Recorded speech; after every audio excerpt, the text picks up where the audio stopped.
Swimmer, or hi everyone, I'm Mandy Ho. This is Grow Make Cook and welcome to my garden. I adore spring gardens, and one of the things that gives me real, genuine, deep pleasure is this right here. It's rhubarb, and this is its second and a little bit year in the ground, and so it's time to harvest the rhubarb.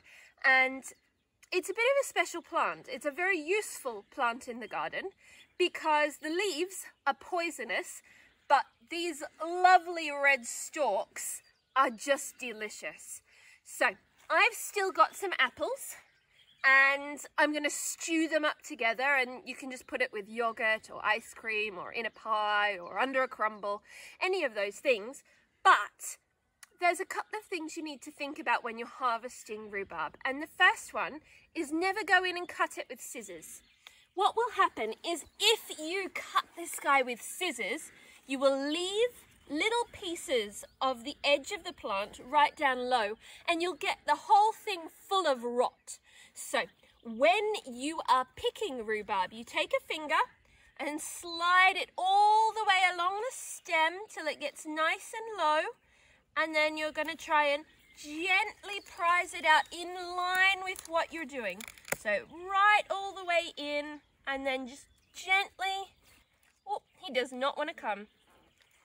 Gently pull him out. And when you pick rhubarb like that, you want this little bit to come away so that you're taking all of this collar.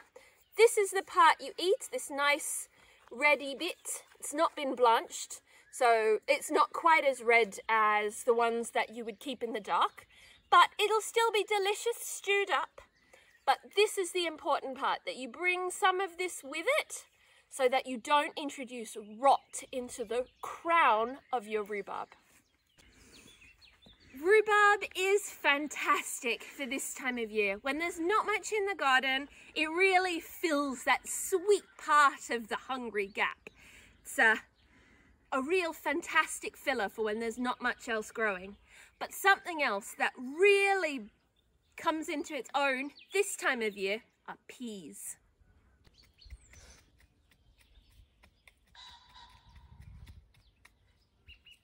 Down here in this freshly turned patch just between the two trees is that bit of soil we turned over last week and added some compost to, and it's actually doing quite well. We haven't had a lot of weeds spring up. There's still bits of grass, top and whatever in it, but that's all right. That'll all break down. And in here, I am going to plant my pea starts. Now, not all of them shot up. These are actually last year's peas, so the seeds themselves are getting a little bit old.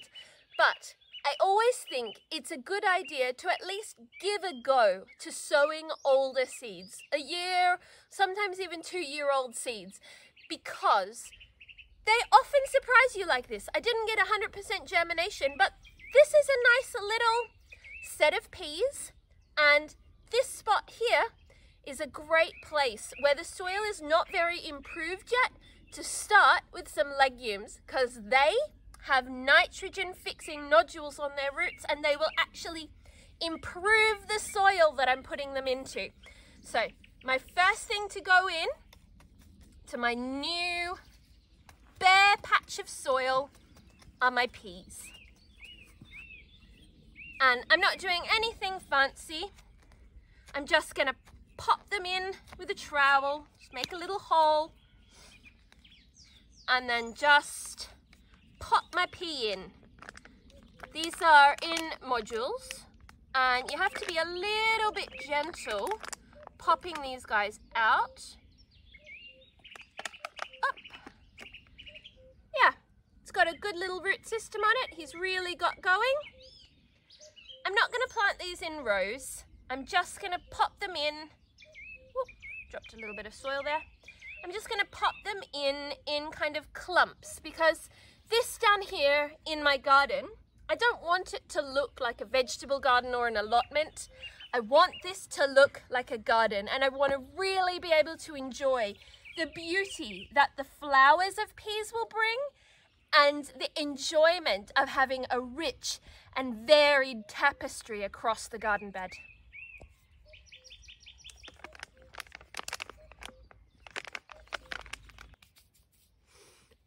So, I had a couple of people ask a few questions about my video last week, and they were right, I did miss some steps. So the first thing that you need to think about when you are planning to start a brand new vegetable garden is not, you know, do I have a spot or whatever. It's where do I want to put it? And this is a really important question that I completely forgot to address because I already knew where I wanted to put mine. But if you are starting your brand new budget garden bed, you should probably spend a little bit of time looking at the sunshine and thinking about what it is you want to grow.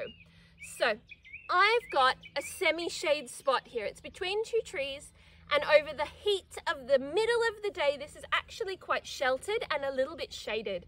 So I am going to put in here peas, salads, things that like a little bit of protection from the hottest midday sun, but gets plenty of beautiful morning and afternoon sunshine. But if you want to grow something, say like tomatoes or cucumbers or even great big things like corn, you want a space that gets a lot more sunshine. In fact, you want something that gets full sun, which means 6 or more hours of direct sunshine in the day. So the first step, if you still haven't gotten going on your vegetable garden, is to look at the sunshine and how much sunshine do the potential spots in your garden get.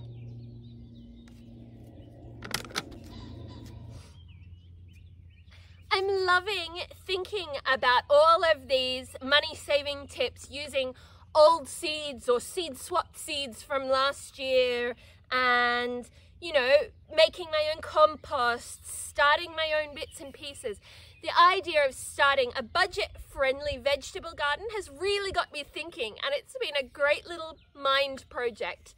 But on that note, I think that's probably about all we've got time for this week. So if you like what we're doing, please like the video. If you're new to the channel, please subscribe. And if you want notifications, use the bell icon below. And until next week then, do widzenia.